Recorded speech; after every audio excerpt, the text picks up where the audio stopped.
60-70 વર્ષ પહેલાની અમેરિકાના ધનપતિની વાત છે. એ ધનપતિ અમેરિકાનો એ વખતનો સૌથી મોટો ધનાઢ્ય વ્યક્તિ હતો અને એનું નામ હતું એન્ડ્રુ કાર્નેગી. એન્ડ્રુ કાર્નેગી બહુ ગરીબ અવસ્થામાં મોટો થયો.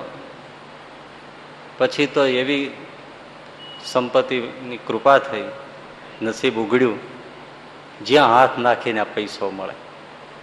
ઘણા એને ઉદ્યોગો કર્યા, સ્ટીલના ઉદ્યોગમાં વિશેષ પડ્યા, બીજામાં પડ્યા, પણ ખૂબ કમાયો. એ વખતે આથી 60-70 વર્ષ પહેલાની વાત કરો, સૌથી ધનાઢ્ય વ્યક્તિ અમેરિકાનો, એની પાસે $10 અબજ હતા. $10 અબજ. સૌથી મોટો ધનાઢ્ય વ્યક્તિ હતો એન્ડ્રુ કાર્નેગી. અને શૂન્યમાંથી સર્જન, રાતી પાઈ નહોતી અને માણસ આટલું કમાયો. અમેરિકાનો સર્વશ્રેષ્ઠ ધનાઢ્ય વ્યક્તિ એ હવે મરણ પથારીએ છે અને પત્રકાર એનો ઇન્ટરવ્યુ લેવા આવ્યો છે. પત્રકારે એને પૂછ્યું કે તમે શૂન્યમાંથી સર્જન કર્યું છે, અમેરિકા માટે તમે એક યુનિક હિસ્ટ્રી છો.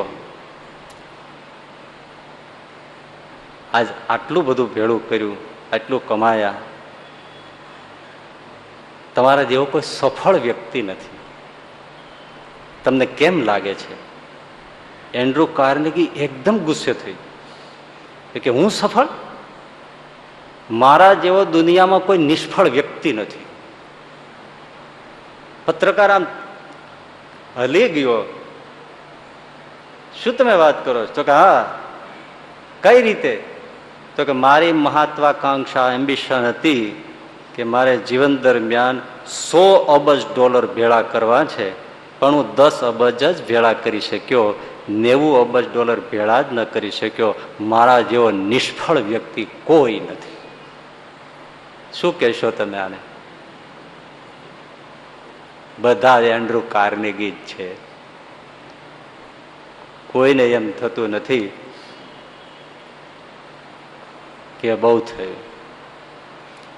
સારી ભાષા વાપરીને પછી દુનિયા એને પિતાજીના ડ્રીમ્સ ને ફલાણાના ડ્રીમ્સ ને આ મારે આટલું બાકી હતું, હવે મારા પુત્રો કરશે ને આ બાકી છે મારા પુત્રો કરશે, પણ એ બધી ધન લાલસા કોઈને છોડતી નથી.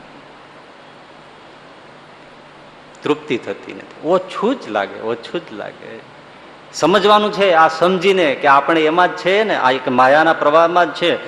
તો આપણને સંતોષ થાય છે, હાવ થાય છે કે નથી થતો? બસ વધુ ને વધુ, વધુ ને વધુ, વધુ ને વધુ. લોભ એવો છે, ધન એવું છે, આ દ્રવ્ય જ એવું છે. રૂપિયો જોયો નથી કે તરત જ આંખ અંતરગોળ થઈ જાય. કાંઈ નહીં હોય, નહીતર જયારે ધંધામાં પડ્યા હોય કે શરૂઆત હોય ત્યારે ખિસ્સામાં રાતી પાઈ ન હોય એવી દશા હોય. માગ્યા ચપ્પલ પહેરતા હોય, ઘસાઈ ગયા હોય તો ડાબા પગનું જમણામાં, જમણાનું ડાબામાં પહેરીને ચલાવતા હોય એવી દશા હોય. પછી કરોડો આવે પણ તોય ઓછું જ પડે. એને શું કહેવું?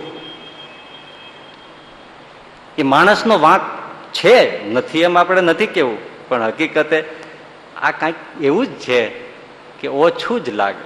તમને નહીં, સાધુ સંતોને પણ ઓછું જ લાગે, ઓછું જ લાગે, ઓછું જ લાગે. કાંઈ ન હોય, રહેવા માટે એક માંડ ઝૂંપડી હોય, પણ પછી મોહલા તો થાય તોય એમ થાય કે હજી ઓછું જ છે, હજી ઓછું જ છે, હજી ઓછું જ છે. એટલે મહાભારતમાં યયાતિના મુખેથી વચનો આવ્યા છે કે કોઈ લોભીને આખી પૃથ્વીનું દ્રવ્ય આપી દો તોય એમ નહીં કે મને સંતોષ છે. આખી પૃથ્વીનું દ્રવ્ય આપી દો. કેટલું થાય આખી પૃથ્વીનું? તોય એમ નહીં કહે કે મને સંતોષ છે. તો એને એમ થશે કુબેરનો ખજાનો તો બાકી છે. ઓછું જ પડશે. ચેતવણી આપે છે. આજે બધી જે વાતો કહેવાય છે ને, ચેતવણી આપે છે માણસને કે પૈસો સંપત્તિ એવી છે. એટલે સમજવાનું છે